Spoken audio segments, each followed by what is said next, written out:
जनहित से जुड़े समस्याओं पर होंगे सवाल, हर मुद्दों पर होगी खुलकर बात, जब बैठेंगे आमने सामने। वो कहते हैं ना, महिलाएं जब कुछ ठान लेती हैं तो उसे कर गुजरने के लिए हद तक पार कर जाती है। नारी शक्ति एक ऐसी शक्ति है जो मन में अगर विश्वास कर ले, डिटरमाइन हो जाए तो उसे धरातल पर उतार के ही रहती है। हम बात कर रहे हैं, हमारे साथ एक महिला मौजूद है जो बॉलीवुड को छोड़कर कुछ ऐसे काम में आई हुई है धनबाद, और उसे कर गुजरने की इनमें हिम्मत है और जज्बा है, और उसे लेकर यह धरातल पर उतर चुकी हैं, जिसमें स्वच्छता और महिलाओं के सम्मान और उनके हक की बातें हैं। क्या सही में स्वच्छता जो संदेश लोग देते हैं, दिखाते हैं, धरातल पर दिख रहा है? या महिलाओं की जो हक की बात है, क्या सही में महिलाओं को उनका हक मिल रहा है, उनका अधिकार मिल रहा है? इन सभी मुद्दों पर हम सीधे उनसे जुड़ते हैं और जानेंगे कि क्या कुछ उनका प्लान है जो धरातल पर उन्हें उतारना है, और कैसे उन्हें इसको काम को धरातल पर उतारने का प्लान कर रखा है उन्होंने, और क्या कुछ चुनौतियां वो मैं फेस कर रही हैं। बहुत बहुत स्वागत है आपका हमारे कार्यक्रम में आमने सामने में। नमस्ते सर। आपने बॉलीवुड छोड़कर वहाँ पर, चूँकि बॉलीवुड की चमक धमक को छोड़कर आप धनबाद में आई हैं, कई तरह के प्लान लेकर आप आई हुई हैं, महिलाओं के हक अधिकार को दिलाने को लेकर, साथ ही स्वच्छता का संदेश को लेकर भी आई हैं। कैसे इसको आप धरातल पर उतार रही हैं? सर वैसे पहले मैं आपको बता दूं, मैंने बॉलीवुड छोड़ा नहीं है जी। मैं यहाँ जब आई तो मेरी माँ बीमार थी, उस कारण मुझे यहाँ आना पड़ा और मुझे देखभाल करने के लिए एक जीवन वहाँ छोड़ना पड़ा। और कोई भी बच्चा अपने माँ बाप के लिए सबसे पहले, हम शिक्षा यही होती है कि अपने माँ बाप के लिए सबसे पहले हमें सोचना है। और unfortunately I lost my mother last month in August, 26 August I lost her. But मुझे कुछ नहीं पता था कि मैं यहाँ क्या करने वाली हूँ, क्योंकि हम एक अलग जीवन से आते हैं। मैंने राइटिंग, डायरेक्शन, जो भी एक सब, इट्स एन एंटरटेनमेंट वर्ल्ड। तो धनबाद में मुझे ऐसा कुछ भी नहीं लगा। तो ऐसे ही एक महिला मिली और उसने मुझे बोला कि मैं पेड़ लगाती हूँ, और वो इंटरेक्शन हुआ। और मैंने खाली इतना बोला था कि भाई एक्चुअली पेड़ क्या लगाने, पहले तो साफ कचरा हटाओ पहले, वो फिर पेड़ लगाओ। बस ये बात हुई और मुहिम छिड़ी, और नेक्स्ट डे मीडिया जो आप लोग करते हो वो छप गया, और कि ये डॉक्यूमेंट्री बनाएंगी ये वो। तो मैंने बहुत गंभीर से सोचना शुरू किया, क्योंकि मेरे लिए मेंटली इन्वॉल्व होना बहुत ज़रूरी था धनबाद में, कि मैं कुछ ना कुछ करते रहूं। और आई कुड नॉट थिंक कि मैं यहाँ और क्या करूँगी, because it's a complete different work life for me. तो शुरू किया मैं, सबसे पहले मैंने एक कंटेंट क्रिएट किया, एंड कैसे करना है, बॉलीवुड को कैसे इन्वॉल्व करना है। क्योंकि मैंने इतना जीवन, देखिए आप जब 15 साल कहीं बिताते हो तो आपके पास, आपको वो आपका हथियार बन जाता है। आप कुछ सीखे हो, वहाँ से जाके कुछ सीखे हो, तो उसे छोड़ने का तो कोई सवाल ही नहीं उठता है। बट हाँ, ये ज़रूर होता है कि हम कंबाइन कैसे करें स्ट्रेंथ को टू मेक थिंग्स बेटर।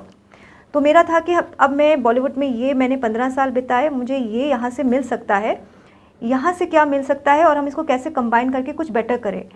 और क्योंकि हम 100 साल से धनबाद के रहने वाले हम लोग निवासी हैं। जी। तो ग्रेट ग्रैंडफादर यहाँ आए थे 1930s में जी। तो उस कारण हमारे में सेंस ऑफ बिलोंगिंग बहुत है। तो जब भी बाहर निकलते कचरा दिखता तो हमें बुरा लगता कि अरे कचरा गिरा है, ये वो। तो वो भी एक कारण बना कि ये जो स्वच्छ धनबाद का जो मुहिम मैंने शुरू की, वो दिल से हुआ कि नहीं, मुझे अपने घर के बाहर साफ़ चाहिए, मुझे स्ट्रीट लाइट्स चाहिए, मुझे भी पार्क चाहिए, मुझे भी वो बॉम्बे का माहौल चाहिए। वो बस दिल से आया। और मैं आदित्य रंजन जी के ऑफिस में गई और हिम्मत करके मैंने कहा चलो, कुछ जानती तो किसी को भी नहीं थी, ऐसे गई। तो उनके साथ जो भी वो 5 मिनट का इंटरेक्शन बहुत अच्छा था। तो उन्होंने बोला कि देखो, मैंने जो प्लान किया था तो वो ये था कि हम धनबाद में जितने स्कूल है उन सबको इन्वॉल्व करेंगे, बच्चों को, और वो अपने एरिया में ही सफाई करेंगे, और स्कूल इन्वॉल्व रहेगा, बच्चे इन्वॉल्व रहेंगे, और ये हर महीने चलेगा। क्योंकि ये मैंने बॉम्बे में देखा था। बॉम्बे में क्या होता है, वहाँ जब जुहू बीच साफ़ होती है, वर्सोवा बीच साफ़ होती है, तो वहाँ बच्चे जाते हैं, वो पिकअप करते हैं। और एक्चुअली मैं आपको बता रही हूँ, जिस तरह से सफाई हुई और जिस तरह से जुहू बीच साफ़ हुई, वर्सोवा बीच साफ़ हुई, वो मतलब सराहने लायक था। It was too good. तो ये आइडिया थोड़ा मैंने लिया, मैंने कहा चलो ये कोशिश करते हैं। बट हाँ, उन्होंने बोला कि नहीं, ये सरकारी स्कूल, इट्स नॉट पॉसिबल, आपको रांची जाना पड़ेगा, फिर वो एक प्रोसेस होता है इतना लंबा, ये वो। तो उन्होंने बोला आप प्राइवेट स्कूल से शुरू करो। तो मैंने बोला ठीक है। फ़िलहाल मुझे तब कीमो के लिए माँ के लिए कोलकाता जाना पड़ता था, वापस आना पड़ता था। तो ये काम इंटरेक्शन वाला सही था कि चलो आज इसके मीटिंग कर ली, उससे मीटिंग कर ली। तो फिलहाल फिर मैं रविराज शर्मा जो नगर के आयुक्त हैं उनसे मुलाकात हुई। तो उन्होंने बोला कि तुम पहले छोटे एरिया से करके देखो। और see they are talking on practical terms, क्योंकि उन्होंने किया है, उनको पता है। तो मैं बहुत आई फेल्ट लिटिल डिसहार्टन कि ये क्या बोल रहे हैं छोटे एरिया से तो anyways I said okay I will do it तो मैं गई। फिर मैंने अपना स्कूल्स को कॉल करने शुरू किए। ये वो 2-3 स्कूल थे बैंक मोड़ एरिया में, and all the 3 of them got ready. अब ये था कि उनके टाइमिंग के हिसाब से कि उन बच्चों के एग्ज़ाम ना चले या they are free to be involve. और सबसे पहला स्कूल मॉन्ट्रेशिया स्कूल जो पुराना बाज़ार में पड़ता है, मैंने उनसे इंटरेक्ट किया एंड दे वर रेडी। फिर मैंने स्पॉन्सर्स के लिए I talked with the Radisson hotels. तो उन्होंने मेरे सारे 200 बच्चों के खाने के लिए भी उन्होंने कहा वी विल कम, बिकॉज मुझे ये था कि हम बच्चों को निकालने का मकसद ये नहीं होता कि बच्चों से सफाई कराओ। बच्चों से निकालने का मकसद ये होता है कि बच्चों के लिए they are picking it up, but जो नगर निगम है या वो लोग एक्टिवेट हो जाएंगे। मुझे लगता था कि नगर निगम काम नहीं करता है, इन लोगों को एक्टिवेट करना पड़ेगा और ये लोग और तो बच्चे आएंगे सफाई को, उस दिन वो ज़रूर सफाई करने आएंगे। मेरी समझ इतनी ही थी उस वक्त। तो फिर DRM अखिलेश मिश्रा जी ने भी बहुत सपोर्ट दिया। उन्होंने बोला कि नहीं, if you want to do, मैं आपको पूरा सपोर्ट दूंगा। तो मुझे बड़ी खुशी हुई कि इतने मतलब दिग्गज लोग मेरे को सपोर्ट दे रहे हैं। तो मैंने बोला ठीक है। But unfortunately the day before my campaign my mother expired and still I went for the campaign, क्योंकि 2 घंटे का था। तो जब मैंने किया और जब मैंने बच्चों को बाहर निकाला और वो सफाई जो भी था, it was not happening the way I wanted. वो सफाई नहीं हो रही थी। इट वॉज लाइक कि चलो ये रोड कर लिया, ख़त्म, मीडिया आ गई, ये वो। तो थोड़ा डिसहार्टनिंग लगा, क्योंकि मेरे को फिर भी गंदा का गंदा ही लगा, पूरा पुराना। मतलब दिखावा हो रहा था, सफाई नहीं हो रहा धरातल पे। सर आइडियली आप मुझे बताओ कि एक्चुअली बच्चों से तो हम करवा भी नहीं सकते, बट मेरा मन में ये था कि हम नगर निगम से करवाएंगे। ओके। बट हुआ क्या, वो करने के बाद धीरे धीरे मुझे एक चीज़ समझ में आई कि नगर निगम से पहले तो यहाँ लोगों की मानसिकता देखो कि आपको पता है मैंने आज ये साफ़ किया, आप फिर जाके वहाँ कचरा फेंक दोगे और बोलोगे नगर निगम को तुम उठाओ। तो ये थोड़े देर के बाद मेरे तो मेरे को एक अपने अंदर एक सोचना पड़ गया कि ये बात नगर निगम की नहीं है, ये बात यहाँ के लोगों की मानसिकता की है।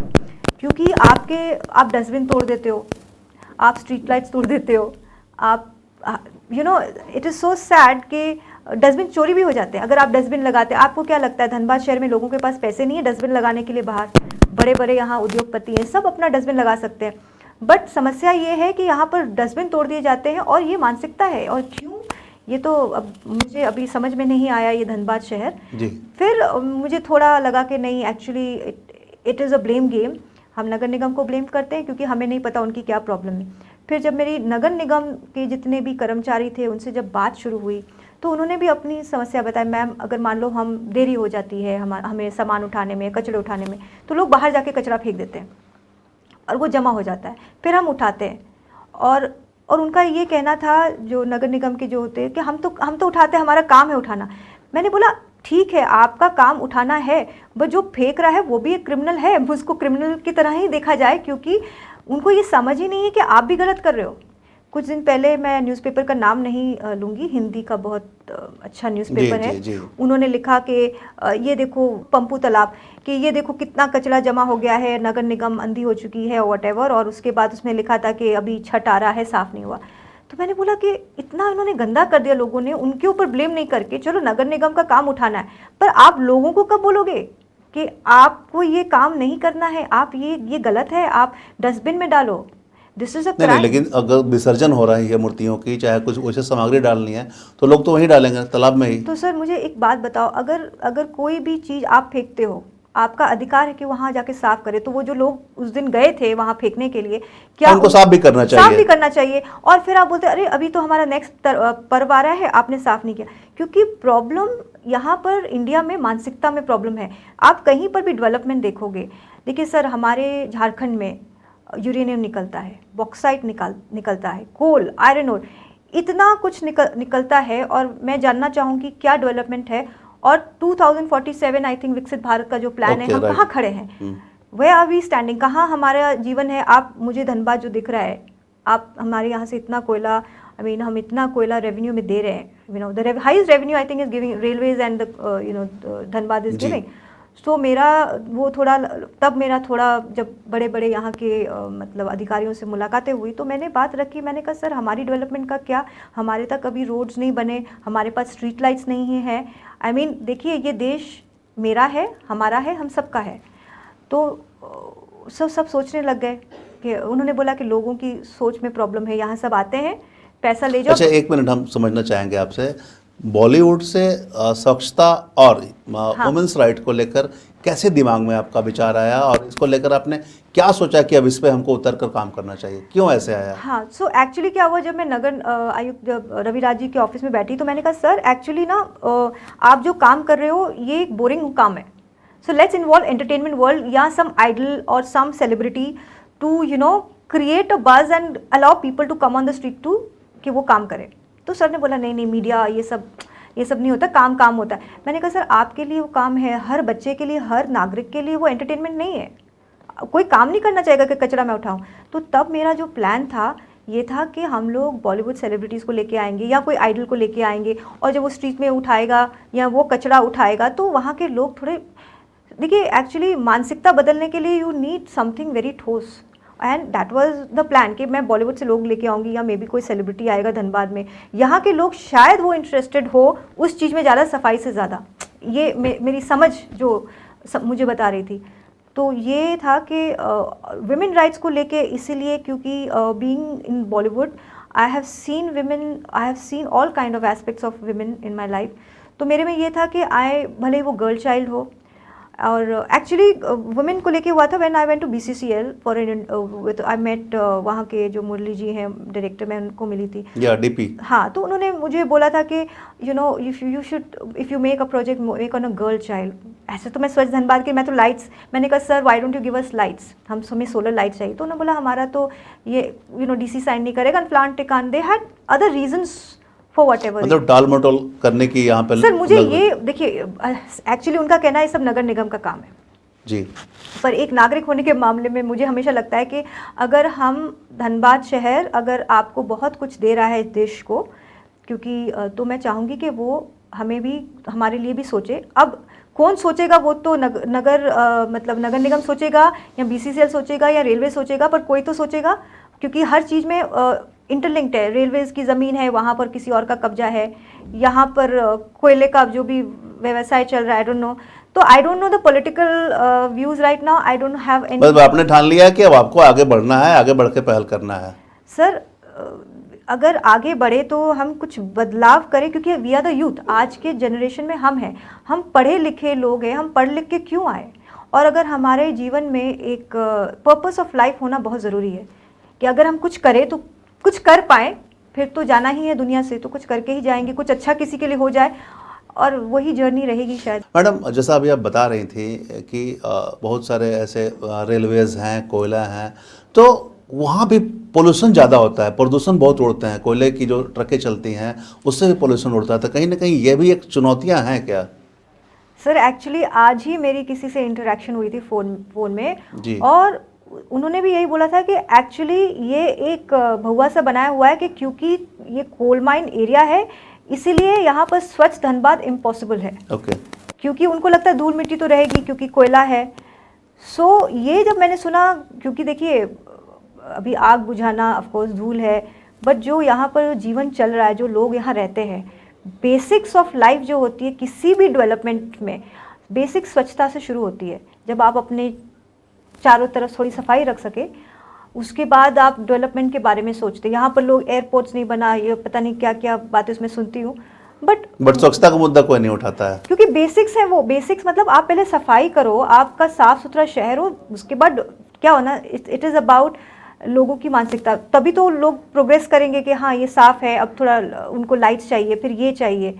मैंने एक दिन बोला कि क्या एयरपोर्ट बनेगा यहाँ पर, आप सोचो एयरपोर्ट बनेगा, गंदा रहेगा, कोई वहाँ थूक देगा, कचरा होगा। तो मुझे बोलते नहीं नहीं, वो कचरे वाले रहेंगे वहाँ पर, मतलब उनको कचरे वाले रहेंगे, पुलिस रहेगी, पूरा 24 घंटे कैमरा रहेगा तो साफ रहेगा।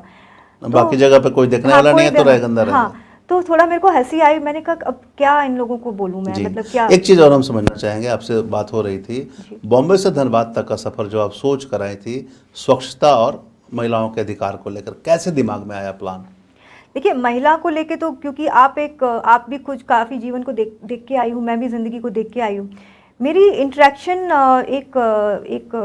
मतलब एक मॉडल यहाँ की जो है Mrs she is India Asia करके हैं, जी। ज़ाहिदा प्रवीण। ओके। तो ऐसे ही उनसे बात हुई, एक्चुअली मैंने उनको बोला कि चलो एक मॉडल हैं, इनको जो प्रोजेक्ट कल हुआ था हमारा, जो प्रोग्राम किया था रेलवेज़ के साथ, तो मैंने ही ऑर्गेनाइज़ किया, तो उनको मैंने कहा चलो I call you for guest of honour. तो उनको बहुत अच्छा लगा, क्योंकि शी इज़ अ मॉडल, तो लोगों का देखने का नज़रिया बहुत ख़राब होता है धनबाद में, अरे ये तो मॉडल है, पता नहीं, you know, and they give all kind of names, sluts, prostitute, कुछ भी बोल देंगे। जी। तो एक हर इंसान की डिग्निटी होती है, जी। एंड दे डोंट केयर, सबके घर में माँ होती है, सबके जी, घर जी, में बहन होती है। जी। तो मैंने बोला नहीं, मैं तेरे को बुलाऊंगी। जब उसने मुझे अपनी कहानी बताई कि मैं वासेपुर से हूँ, और वासेपुर, और वो भी मुस्लिम, और उसका जो जीवन उसने मुझे बताया, तो थोड़ा मुझे लगा कि मैं तो फिर भी चलो हिंदू हूँ, और मेरे अंदर फिर भी, हमारे हिंदू समाज में भी काफ़ी जी। चीज़ों को कंट्रोल किया जाता है, सोच को। तो मुस्लिम लेडीज़ को तो इतना कंट्रोल में रखा जाता है कि उनकी तो किताब कहती है। तो वो थोड़ा मेरे को लगा कि women rights is not only, it's a basic human rights जी, है, जी। जो शायद हमने जीवन को देख के समझा कि इवन विमेन्स हैव इक्वालिटी। मैं इंसान हूँ, आप इंसान हो, और इसमें सिर्फ हमारे इससे होने से ये नहीं कि औरत नीचे हो जाएगी या उसको नीचे रखा जाए और सप्रेशन दिया जाए। जी। अब जैसे जैसे मैंने जीवन देखा, बॉलीवुड में देखा, अपनी ज़िंदगी की जो भी जी। मैंने देखा है, तो देखा कि हाँ, actually it is a disparity in women. पहले एक्सेप्टेंस था कि नो, विमेन्स अगर घर में ऐसा ही औरत को रहना है, ऐसा ही बोलना है, ऐसे ही सुनना है, और ये नॉर्मल है, क्योंकि माँ को देखा है तो वो फॉलोअप होता है।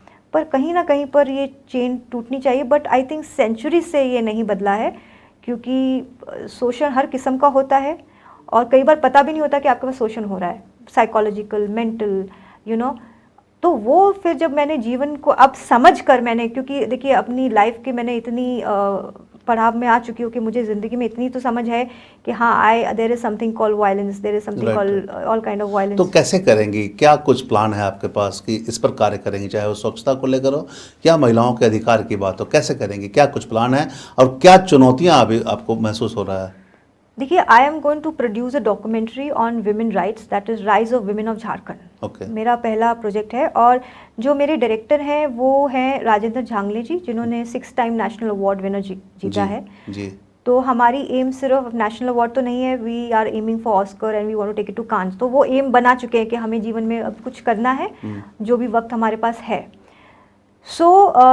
फिर जो हमारी देखिए, यहाँ पर मैं ज़रूर चाहूँगी कि मैं माननीय कल्पना सोरेन से मिलने जाऊँ। कुछ चीज़ें बात चल रही हैं, अभी वक्त है, ऐसा जी। है, दिवाली है, but surely I am going to meet her. And then मेरा दूसरा है कि यहाँ पर सिर्फ औरत मुस्लिम है, हिंदू नहीं है, जी। ये सब फीलिंग हटाने होंगे। But there is something more about tribes here. यहाँ पर झारखंडी ट्राइब्स है जो बहुत पिछड़े हुए हैं। जी। अब ये सोचने वाली बात है कि इस झारखंड में अगर आपके पास यूरेनियम है, कोयला है, आयरन ओर है, ये है वो, तो इतना पिछड़ कैसे कोई सकता है, मतलब जब वो, तो इसके ऊपर मेरी डॉक्यूमेंट्री है on the womens of Jharkhand, क्योंकि there is a powerful structure of womens that are sitting in Jharkhand surprisingly, and there are somebody वो वेरी लो। तो ये हम इसको किसी ना डॉक्यूमेंट्री के थ्रू पहले बाहर निकालेंगे। और अब मुझे ये भी पता चला है कि एक्चुअली देखिए सर, रोज़ की बातें हैं, कभी मेरे घर में जो मेड है उसको हज़ारों प्रॉब्लम है, वो अभी मैं किसी से, अभी जो मेरी मेकअप आर्टिस्ट थी वो भी बेचारी किसी प्रॉब्लम से गुजर रही थी, वो भी मुझे बता रही थी। तो ये violence is not something, it's become a common part of living for women. So कर तो कुछ नहीं सकते, इसका कहने का मतलब ये नहीं है, हमारे पास अधिकार लॉ है हमारे पास, पर लोग जागरूक नहीं है, उनको लॉ नहीं पता है, उनको ये भी नहीं पता कि उनके साथ क्या हो सकता है। सो ये जितने भी ऑर्गेनाइजेशंस हैं धनबाद में या कहीं पर भी, I am going to be a part of it. उनमें से एक मुझे आमंत्रित भी किया गया है वन स्टॉप सेंटर वालों में, जिनके साथ मैं शायद जल्दी ही जुड़ूंगी। क्योंकि उनके साथ जुड़ना इसलिए है कि you are just putting your power as a women and you can help in which ever way, भले ही वो फाइनेंशियल स्ट्रक्चर से हो या कैसे भी करके हो। सो ये मेरा एक जीवन का शायद अब लक्ष्य भी है और मकसद भी है।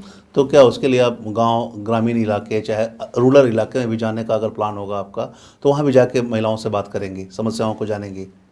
देखिए सर, ऐसा है कि डोर टू डोर प्रॉब्लम आपको आपके सामने ही इतनी प्रॉब्लम्स का बैठी हैं। जी, नहीं, कई ऐसे ग्रामीण क्षेत्रों में महिलाएं होंगी जिनको बहुत सी जानकारी नहीं होगी, तो वो भी प्लान आपने रखा है? सर, जानकारी देने से बेहतर है, जानकारी तो मैं अपने डॉक्यूमेंट्री के थ्रू दूंगी, दैट आई एम जी। प्लानिंग। मेरा मकसद है कि वेयर आई कैन हेल्प ना, मुझे पता चला है, मैं बोलना नहीं जी। चाहूँगी, बट समटाइम गवर्नमेंट फंड्स भी नहीं मिलते हैं। ओके। और मैं बोलना नहीं चाहूँगी, बट ऐसा है, मैंने सुना है कि 200 ऑर्फन बच्चे हैं एंड दे रिक्वायर मनी। सो जब मुझसे ये पूछा गया तो टू रेज फंड, तो मैंने तब बोला था कि मैं वो 200 ऑर्फन बच्चों से मिलना चाहूँगी पहले।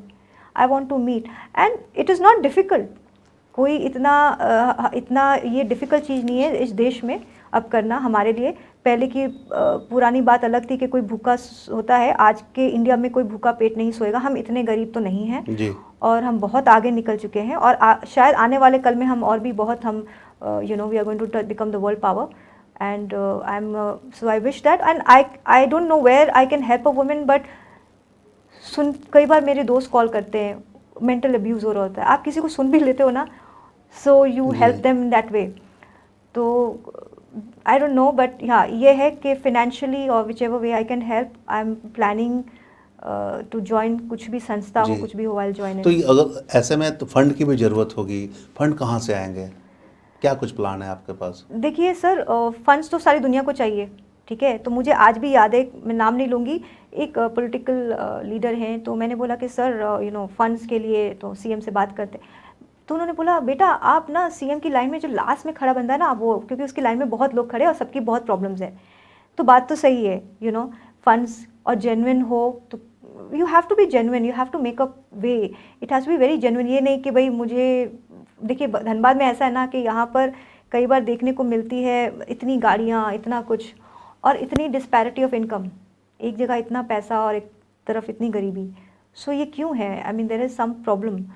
सो मे बी आई विल मैं कोशिश करूँगी कि वो जो ब्रिज है बना पाऊँ, और कोशिश यही रहेगी कि फंड्स इज़ नॉट समथिंग मेरे लिए कोई ऐसा है कि किसी को फंड मांग लो वो दे देगा, राइट। बट अगर किसी के पास जेन्युइन प्रॉब्लम है और वो एक किसी संस्था के साथ जुड़े हैं, अगर वो उनको भले ही वो, we will try helping and which ever way I can help women's. या और चलिए, ये तो हो गया महिलाओं के हक के लिए आपको जो बेटर होगा करेंगे, डॉक्यूमेंट्री भी बना रही हैं, उससे जागरूक करेंगी। स्वच्छता की अगर हम बात करें तो इसमें क्या कुछ प्लान है आपका? स्वच्छता का ये है कि ये जो स्कूल के साथ जो कैंपेन मैंने शुरू किया है, और इसमें जो रेलवे का सपोर्ट है और जो नगर निगम का सपोर्ट है, तो इन दोनों को लेकर मैं अभी फ़िलहाल तो मैंने सिर्फ बैंक मोड़ एरिया शुरू किया है, धीरे धीरे एक्सपैंड होगा। I go to Wasseypur and then Hirapur and all that. तो ये कोशिश करेंगे, फिर वहाँ बड़े स्कूल आ जाते हैं। जब आप हीरापुर तरफ जाते हो तो वहाँ De Nobili in all big schools. और ये प्रोग्राम जो मैंने करना चाहा है वो ये है कि हर महीने, it is should be mandatory, हर महीने हर स्कूल को ये प्रोग्राम करना चाहिए कि वो अपने बच्चे लेके जाए, अपने स्कूल के अगल बगल में कचरा उनको उठाना सिखाए और डस्टबिन में डालना सिखाए। ये बेसिक्स हैं। तो मेरा यही प्रोग्राम है कि we can start from the basis with the students. नहीं तो अगर स्कूल के आसपास बच्चे ऐसे करेंगे तो वो तो हैबिट बना जाएगा, वो लोग ऐसे कचरा फेंकेंगे, फिर बच्चे करेंगे, उसके बाद कौन देखेगा स्कूल आवर खत्म हो जाने के बाद? देखिए सर, तो ऐसे में तो जागरूक भी करना होगा लोगों को कि भाई, जागरूक तो देखिए वो एक सेकंड प्रोग्राम शुरू हो जाता है जागरूक करना। जैसे अभी मैं आपको बताती हूँ, जब जिस दिन मेरी सफाई नहीं हुई प्रॉपरली पुराने बाज़ार में, तो मैंने कॉमर्स ऑफ चेंबर्स पुराना बाज़ार और कॉमर्स ऑफ चेंबर्स बैंक मोड़ को कॉल किया, तो उन्होंने बोला कि नहीं हम साफ़ करेंगे। So these are two, now you can say a set of people in the different part जो सोचते हैं कि चलो अब हम करेंगे। मैंने कहा आप करो, आप बैंक मोड़ में सफाई करो, क्योंकि वहाँ हर बार बच्चे नहीं आएंगे। दुकानदार हो तो आप दुकान के सामने उसको साफ़ करना सीखो, क्योंकि वो आपका एरिया है। तो उन्होंने बोला कि नहीं हम करेंगे, हम दिवाली से पहले हम करेंगे। तो what I am trying to do, I am trying to activate. देखिए मैं घर घर जाके बोल नहीं सकती, मैं घर घर जाके झाड़ू नहीं लगा सकती, बट मेरा प्रेजेंस या वहाँ जाकर किसी को एक्टिवेट करना, भले ही जिस दिन आज जो रेलवेज का हुआ है, it is been completely activated by me. भले ही वो उनका अपना चल रहा है प्रोजेक्ट, बट आपका पार्ट है, आप एक्टिवेट करते हो, पीपल गेट ओ बॉलीवुड से आई है शायद, खूबसूरत लड़की है, चलो इट डज इम्प्लाई कि कुछ तो है, तो लोग शुरू करते हैं। कई बार उनको लगता है टाइम पास करें, कई बार तो लोग ये बोलते हैं शायद ये पॉलिटिशियन बनने आई है। तो बहुत सारे अजीब अजीब क्वेश्चन है, but you have to activate certain class of people. मैं आपको बता दूं, मैं ऑटो से आ रही थी वापस, उस दिन एसपी को मिलके, प्रभा जी को मिलके आ रही थी, एंड ऑटो में मुझे कोई कॉल आया, उन्होंने स्वच्छता के बारे में मुझे कल का प्लानिंग का पूछा, तो मैंने फ़ोन बोला और वो ऑटो वालों ने सुन लिया। तो ऑटो वालों ने बोला कि मैम आप क्या कर रहे हो, तो हम लोग भी अपनी यूनियन के साथ हम लोग सफाई में आएंगे। तो मैंने नंबर एक्सचेंज किया, मैंने कहा दैट इज़ वेरी गुड। अब रोटरी क्लब गॉट इन्वॉल्व कि उन्होंने बोला हम भी करेंगे। मतलब एक कदम आप आगे बढ़ाएंगे तो एक कदम लोग आगे बढ़ेंगे, तभी इस हाँ, तो अब रोटरी देखिए यहाँ नाम के लिए नहीं हो रहा है। आप रोटरी क्लब, अगर मेरा एरिया रोटेरियन जो मेरे एरिया में रहते हैं वो अपना एरिया सफाई कराएंगे। अब वो जो यूनियन वाला है, जो ऑटो वाला है, उसको लगता है कि मैं भी इन्वॉल्व रहूँ। मुझे मीडिया का बहुत सहयोग मिला है और मैं चाहूँगी कि मिले, क्योंकि जब मीडिया इन्वॉल्व होती है तो एंटरटेनमेंट वर्ल्ड बनता है। और फिर वो और करते कि किसी का इंटरव्यू ले रहे हो आप, किसी ऑटो वाले का, या लास्ट टाइम शायद आपको पता होगा किसी ने गाना भी गाया था जब हम सफाई कर रहे थे। तो ये सब चीज़ें क्या होती है, उनको उत्साहती है कि चलो अब हम ये करेंगे। तो और मेरा वहाँ पर प्रेजेंस ही बहुत है लोगों को उत्साह करने के लिए। तो क्या फिर बॉलीवुड में वापसी का प्लान है? Sir, there is nothing called Bollywood. I am a creative person, I like to write, I like to direct, I like to produce. और फ्यूचर प्लान ये है कि माई फर्स्ट डॉक्यूमेंट्री पहले मैं बनाऊंगी यहाँ पर धनबाद में, and if it goes well उसके बाद creatively I would like to make films on Jharkhand and itself. यहाँ के जो लोग के यहाँ की कहानियाँ, मुझे बहुत सारे स्क्रिप्ट्स मिली हैं जर्नलिस्ट से, और कहा है मैम कि ये स्क्रिप्ट है, ये बहुत अच्छी स्क्रिप्ट है, आप इसके ऊपर कहानी बनाओ। और मैं स्क्रिप्ट पढ़ भी रही हूँ। और तो मैं सोचती हूँ, क्योंकि अभी जो फिल्म इंडस्ट्री का जो हाल है, अभी फिल्में नहीं चलती हैं, बिकॉज इट्स अ कम्प्लीटली वहाँ के जो स्ट्रक्चर बहुत बदला है। अभी ये नेटफ्लिक्स, अमेज़ॉन चलता है। एंड बीइंग अ प्रोड्यूसर, मैं आपको ये बता दूं, अगर कोई चीज़ में मुनाफा नहीं है तो हम खाली उसको दिखाने के लिए फिल्म नहीं बनाएंगे कि ओ मैं फिल्म बना के बैठ गई हूँ। ऐसा कुछ नहीं है। मुझे लगेगा कल को कि हाँ इस प्रोजेक्ट में मुनाफा है, there is a return coming, तो फिर ज़रूर, भले ही वो अमेज़ॉन हो, नेटफ्लिक्स हो, क्योंकि मेरा संपर्क हमेशा मीडिया से वहाँ रहता है, वो भी पूछते रहते क्या चल रहा है। सो या I don't mind investing projects. कुछ अपील करना चाहेंगी दर्शकों से? मैं एकदम बोलना चाहूँगी कि जितने भी हमारे धनबाद के नागरिक हैं, मैं चाहूँगी कि ये लोग इस मानसिकता को बदलें कि कचरा जो है वो बाहर ना फेंके। और अगर आपके पास डस्टबिन है तो आप डस्टबिन रखिए, अपने घर के बगल में एक डस्टबिन रखिए, उसमें कचरा डालिए, और वो कचरा जो है, जो नगर निगम है वो आएगा, वो उठा के लेके जाएगा। मान लीजिए अगर वो एक दिन नहीं आया या 2 दिन नहीं आया, कोई बात नहीं, आप उसको पॉलिथीन को बांध के बगल में रखिए, दूसरा पॉलिथीन बैग लगा लीजिए, क्योंकि कचरा फेंकना और उसके बाद उसको उठाना, ये एक ऐसी समस्या है कि वेस्ट मैनेजमेंट की सबसे बड़ी समस्या इस वक्त धनबाद में चल रही है कि करना क्या, कहाँ इतना कचरा लेके कहाँ जाए, डंपिंग कहाँ करें। इनफैक्ट आज जो हमारी मीटिंग भी हुई थी नगर आयुक्त और डीआरएम के साथ, वो यही थी कि कचरे का करना क्या है, इतना पाइलॉन हो गया। तो मैं विनती करूंगी जितने भी यहाँ के नागरिक हैं, भले ही वो बच्चे हो, भले ही वो ऑटो वाले हो या कोई भी हो, आप अपने घर को पहले थोड़ा सा साफ करना, इतना ही कोशिश करें। उसके बाद तो सर मुहिम बहुत लंबी है, फिर तो हमें हर जगह जाके, भले ही वो ट्रेन हो, हर जगह जाके ये सब चीज़ों को बोलना पड़ता है, और वो हम करेंगे किसी ना किसी द्वारा। और लोग जुड़ रहे हैं मेरे साथ, उसके लिए मैं बहुत शुक्रगुजार हूँ और आई एम वेरी थैंकफुल। और मुझे बॉलीवुड के काफ़ी मतलब सेलिब्रिटीज़ का भी मैसेजेस आए हैं और उन्होंने भी बोला है ऑल द बेस्ट, तो मैं उनको भी बहुत बहुत तहे दिल से थैंक यू कहूँगी। Thank you and so thank you so much sir. तो ये हमारे साथ अविनाशी जी आज आमने सामने में थी और इन्होंने ठान लिया है स्वच्छता और महिलाओं के हक को लेकर डॉक्यूमेंट्री बनाएंगी, और जितना बन पाएगा ये आगे बढ़ चढ़कर इसमें कार्य करेगी। लोगों से इन्होंने सहयोग की भी अपील की है। देखना होगा किस हद तक कार्य होता है और कितना हद तक ये सफल हो पाती हैं। आमने सामने के अगले एपिसोड में फिर हम आपको एक ऐसे शख्स से मिलाएंगे और जानेंगे उनके सामने की चुनौतियां, मुद्दे और समाधान के बारे में। तब तक के लिए बने रहे मिरर मीडिया के साथ। जनहित से जुड़े समस्याओं पर होंगे सवाल, हर मुद्दों पर होगी खुलकर बात, जब बैठेंगे आमने सामने।